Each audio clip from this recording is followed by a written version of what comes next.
The pay per session model is the most expensive mistake in physiotherapy. Let me explain why it's broken. A full diary doesn't mean you've made it. It means you've hit the ceiling. And most physio business owners never get told that.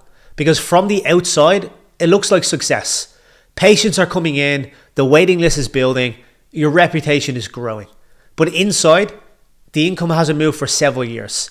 And you can't figure out why. Let me know if any of these sound familiar. You're back to back 5 days a week, maybe 6. Patients keep rebooking. They trust you. They refer their friends. You've built something that works. So why hasn't your take home changed in the last year, even 2 years? You look at the numbers every month and you think, I'm working harder than ever before. Where's the growth? It's not because you're undercharging, though you probably are. It's not even because you need more patients. You're already fully booked or at least on the way there. And it's definitely not because you're bad at business. You're running a tight ship. You show up, you deliver, and you care about outcomes. But here's what's actually happening. You've optimized yourself into a corner. The better you get at what you do, the busier you become.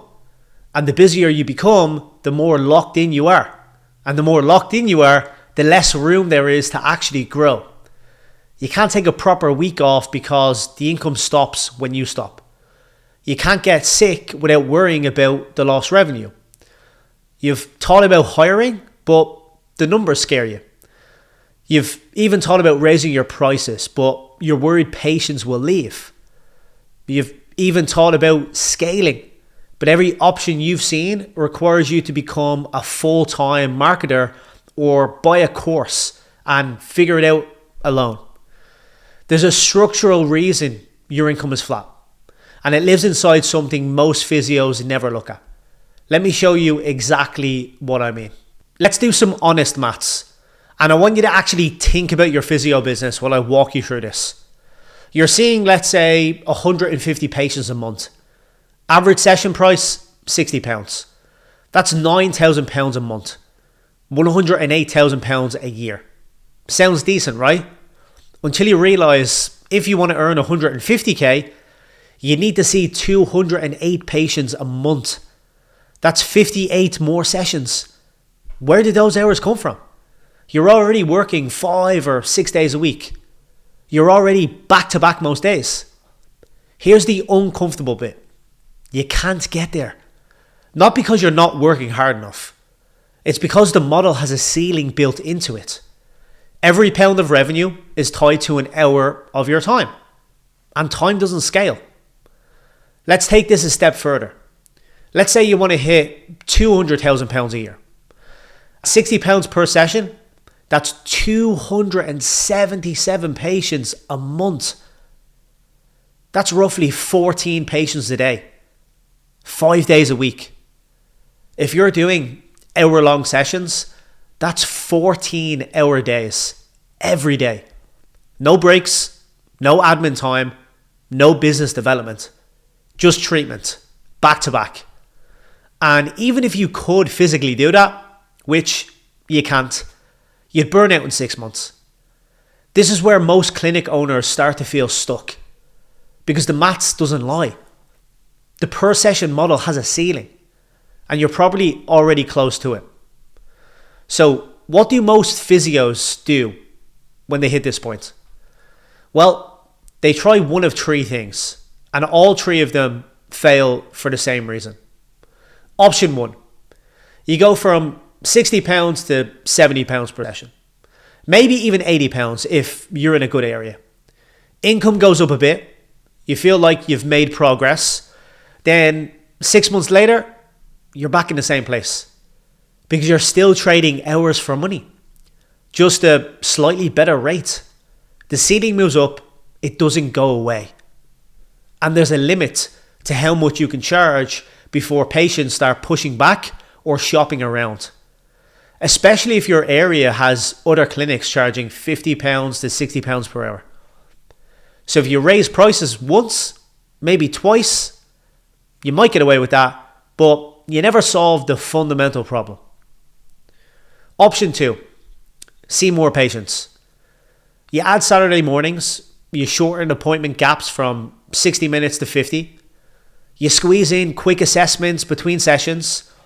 You say yes to every booking request because empty slots feel like lost money. Income goes up, but so does exhaustion. And then what? 7 days a week? Working evenings? You didn't go private to work harder than you did in the NHS. But that's exactly where this path leads. And even if you could sustain it, which you can't, you're still hitting the same ceiling, just with more hours and less life. Option 3, hire another physio. This is the one everyone tells you to do. Build a team, add capacity, scale through people. Sounds logical. But here's what actually happens. You hire someone, you pay them 30 to 40k a year, add employer tax, pension contributions, maybe some training budget. You're looking at 35 to 45k all in with costs. They need to generate at least 60 to 70k in revenue just to break even once you account for gaps in their diary, holidays, sick days, etc. And that's before you've made any profit from them. Now add the management time. You're doing their appraisals, covering their mistakes, dealing with patients who only want to see you. The margins get tighter, the complexity increases, and you're still running the same model, just bigger. Most of the same doesn't scale. And more of the same doesn't scale either. It's multiplication of the problem. This is where it gets clearer. The issue isn't your prices. It's not your patient volume. It's not even your team. The issue is the offer itself. The per session model has one fundamental flaw. Revenue is permanently tied to delivery. Every pound you make requires someone, you or a team member, to be in a treatment room. There's no leverage, no margin, no way to decouple income from hours. That's why raising prices only works temporarily. That's why seeing more patients burns you out. And that's why hiring more clinicians just creates a bigger version of the same trap. Because none of those things change the architecture. And that's not a marketing problem. It's not a mindset problem. It's structural. The business model you're running was never designed to scale. It was designed to trade clinical time for money. And it does that brilliantly until you want to grow beyond it. Now, here's the part that most physios miss. Break this. But it requires changing something fundamental about how your clinic generates revenue. It's not about working harder or hiring faster or running more ads. It's about rebuilding the commercial architecture underneath your clinic. That means changing your offer structure, your pricing model, your delivery system, so that revenue can come in without you being in the room. Group programs that don't feel like a fitness class, premium packages that reflect the actual value you deliver over 8 to 12 weeks, not just per session. Hybrid models where patients get more access and you get more leverage. Built for clinical settings, designed around patient outcomes, not borrowed from the fitness industry. That's the shift. And most physio business owners have never been shown how to make it. Because the physio world teaches you to be a brilliant clinician. It doesn't teach you to build a scalable business. So look, if this feels like your situation, this is exactly why we built a 6-part series breaking this down properly. Because what most physio business owners don't realize is where the ceiling actually lives and how to remove it. It was never a lead problem. It was never a marketing problem. It was always the model. And the 6-part series walks through exactly how to rebuild it. What a scalable offer actually looks like for a physio business. How to price it without cheapening your brand or making patients feel like they're being upsold.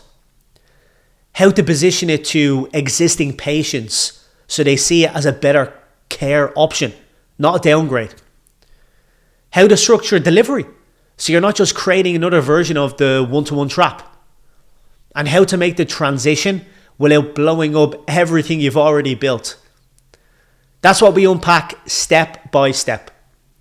Video 1 starts with the diagnostic, where the ceiling actually lives inside your physio business. Video 2 covers the offer architecture that breaks it. And by video 6, you'll know exactly what needs to change and how to build it. It's linked below in the description. Start with the first video and I'll see you over there.